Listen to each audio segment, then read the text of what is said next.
Hello everyone, welcome to my channel. In this session we are going to discuss another important machine learning algorithm known as naive Bayes algorithm. So first let us understand few concepts related to Bayes theorem. The main theme of Bayes theorem is to determine the conditional probability. That is to measure the likelihood of an outcome occurring based on a previous outcomes occurred. Okay, let us have a look of this picture wherein you can see we got a data set and it has two features, namely age and salary, and also it has two categories which are in red and green colors. The observations in red are the persons who walks to work and the green one are the persons who drive to work. Right, now let's see what happens if we try to add a new data point to this set. As you can see here, a new data point has been added to this data set. How actually do we classify this new data point? Always there will be a question arise here, is whether the person walks to work or drives to work, and there the naive Bayes algorithm is going to solve this problem. Okay, and this is the equation for the naive Bayes algorithm.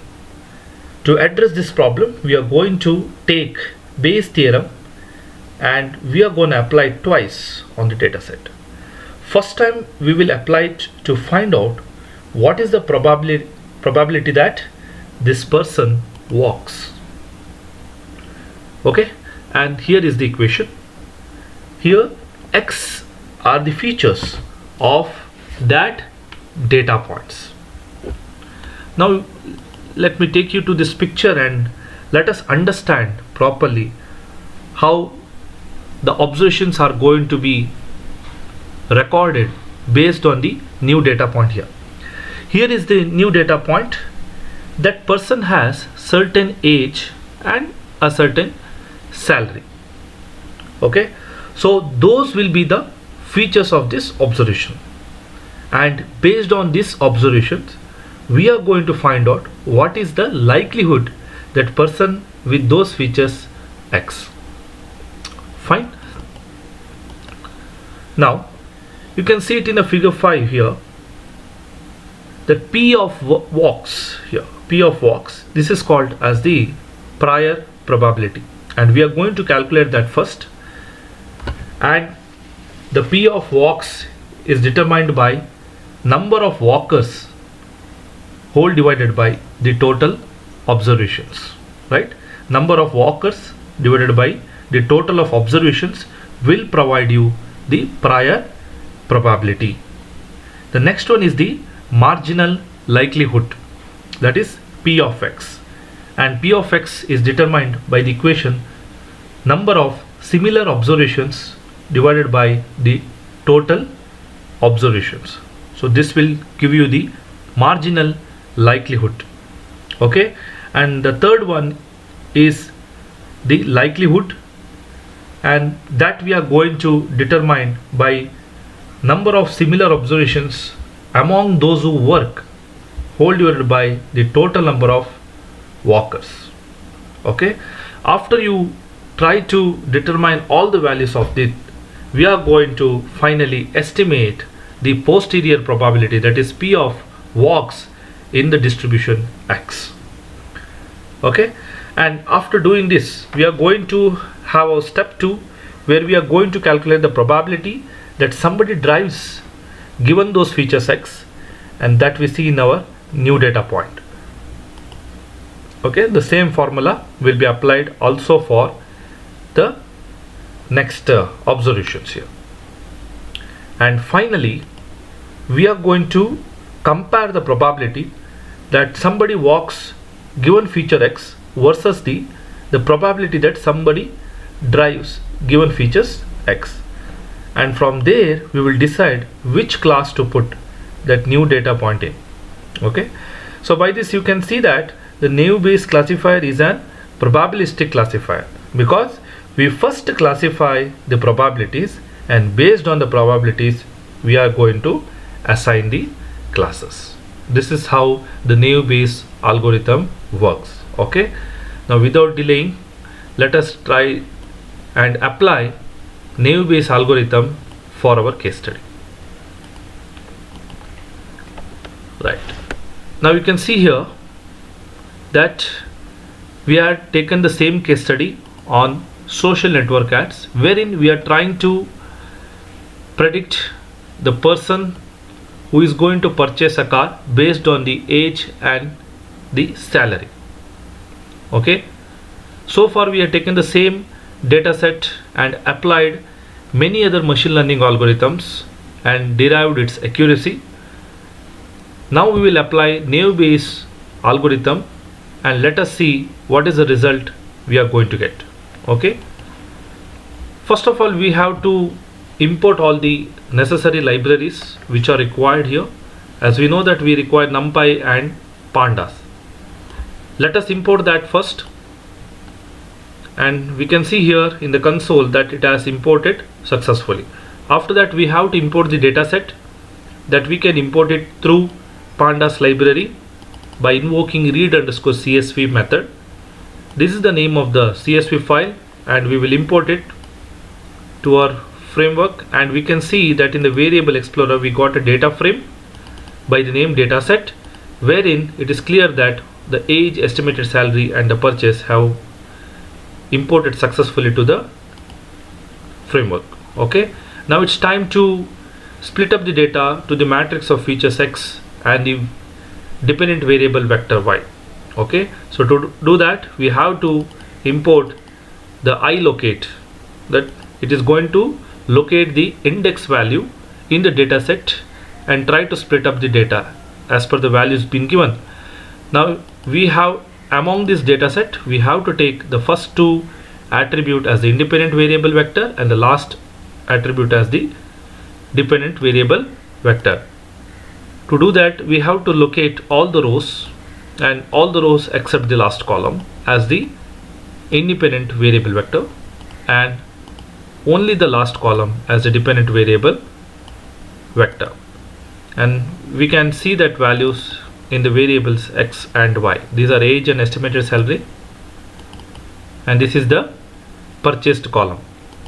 Okay, now it's time to split up the dataset into training and test set. To do that, we know we have to import one class called train_test_split from the model selection library, and we are going to create an instance of that class, and that will create 4 different objects here: xtrain, xtest, ytrain and ytest. As a parameter, we have to pass the matrix of feature X, dependent variable vector Y, and how much percentage of data you are going to use for testing, and the random state equals 0, so that the output will remain same throughout the execution. Okay, so we are taken 25% for the testing and 75% for the training the dataset. Let us try to execute these lines of code. After doing that, we'll just try to work on feature scaling. Let me show you why we required feature scaling mechanism to be applied to the data here. Now you can see that it is clearly that all the data have been successfully splitted up into 4 objects: xtest, ytest, xtrain and ytrain. Now let us see xtrain here. In the xtrain, we can see among the 400 data, we had populated only 300. So 75% of the data has been taken for training, and also we can see that data are not in a single range. Some are in 40s, 30s, 50s and 20s. Same case in with respect to the salaries. So to bring all these values into the right scale, into the given range, we have to apply some feature scaling mechanism.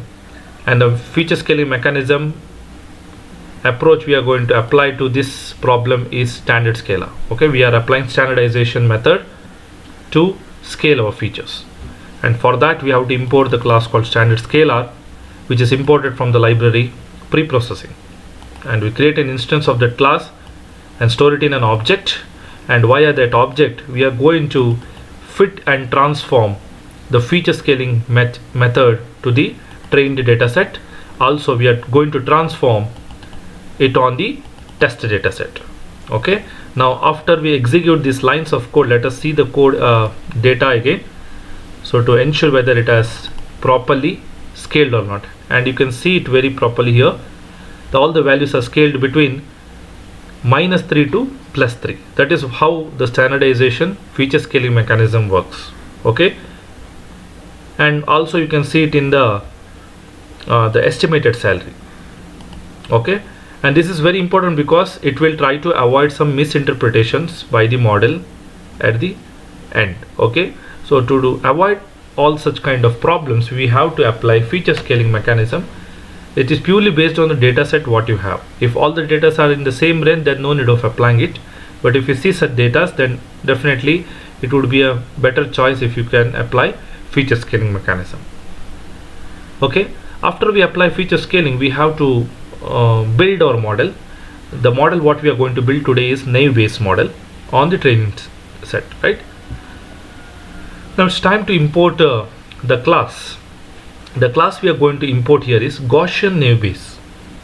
Okay, there are many different class under the library of naive Bayes, but for this session we are going to import Gaussian naive Bayes class, which we are going to import it from the scikit-learn.naive Bayes. Okay, and once we are imported the class, we have to create an instance of it, and of course it has to be stored in an object by the name classifier.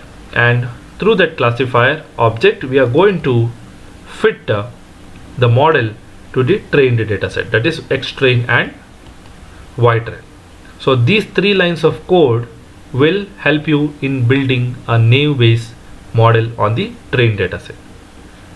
Unfortunately, you don't have parameters to be given here. Actually, by default it has 2 parameters, but as of now you need not to pass any parameters. Okay, and this will execute here, and you can see the model is ready. Now let us try to predict for a single value, and to do that, via object classify, we try to invoke a method called predict, and we will pass the transformed value, that is 30 and 87,000. Okay, for the year 30 and 87,000. Let us try to predict the answer for this. It will give in a boolean answer 0 or 1. So you can see that the result is 0. It means that the person is not going to purchase a car with the age 30 and the estimated salary 87,000. Okay, similarly we can try to predict all the test set results. Since we have many results, so what we do means we try to display it one after the other by concatenating all the results. Okay, so for that we have to invoke a method called concatenate from the NumPy library, and we pass 3 parameters. The first parameter is the prediction, second parameter is the testing, and the third parameter is the alignment in which you would like to display the result. So first one is a prediction, ypred.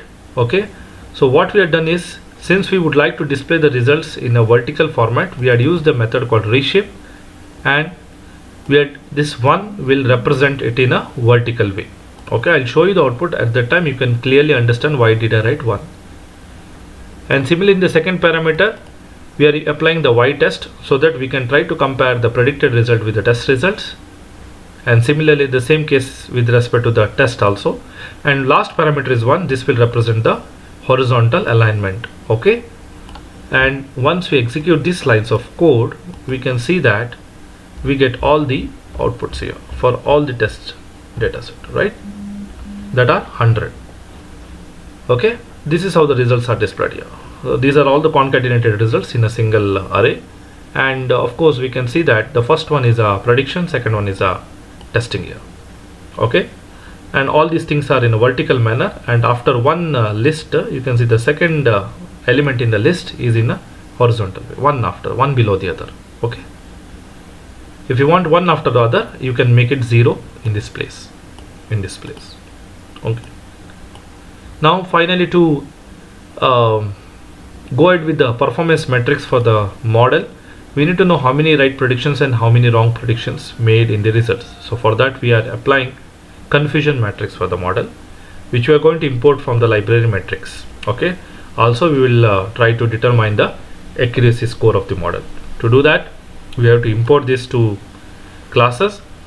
Of course, we have to create an instance of those classes by passing the y_test and the y_print, and try to print out the confusion matrix and accuracy of the model. Okay, and by executing these lines of code, you can see that 65 plus 25, which will give you 90. 90 results are proper out of 100, and 10 results are wrongly predicted. Okay, that means naive Bayes algorithm for this case study, it is providing 90% accuracy, which is not at all bad.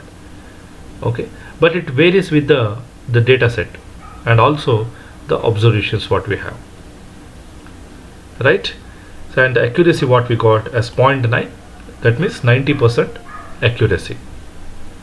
Okay, so with this I would like to wind up this session, and I wish everybody happy learning, and thank you for watching this video.